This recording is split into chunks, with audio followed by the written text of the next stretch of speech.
telling a friend of mine this week about the location that I put my tomatoes this year. And they were like, wait a minute, this year? And I was like, yeah, well, they were in a different bed last year.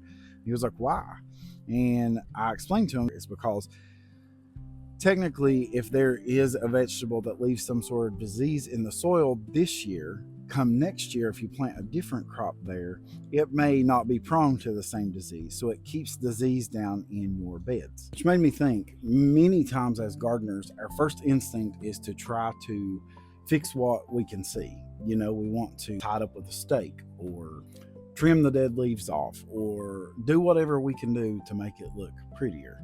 And for a little while, it might even look better.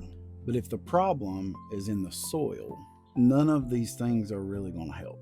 So if the soil is unhealthy, it really doesn't matter how many leaves you trim or how straight you make the stem.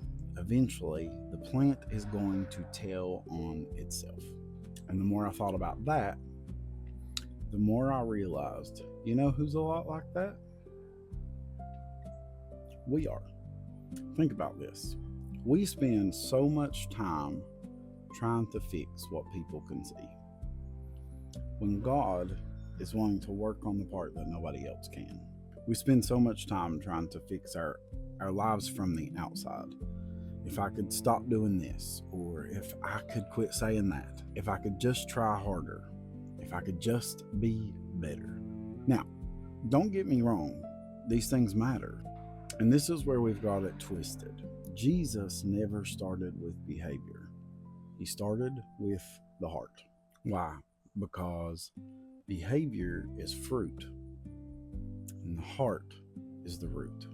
I think so many times we find ourselves frustrated because we keep trying to change our actions while we're ignoring the condition of our heart, when Scripture literally teaches the opposite. As God changes our heart, our behavior begins to follow.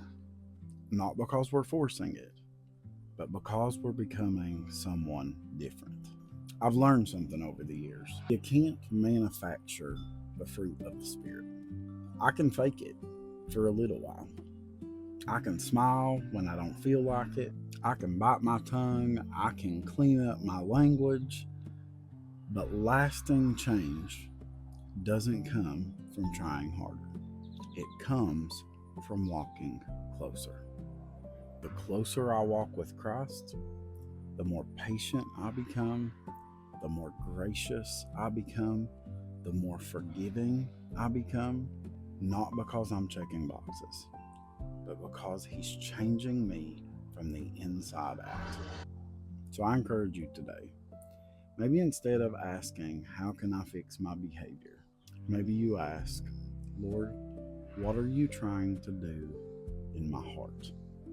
Because when He changes the root, the fruit follows. I love y'all, and I hope y'all have a great week.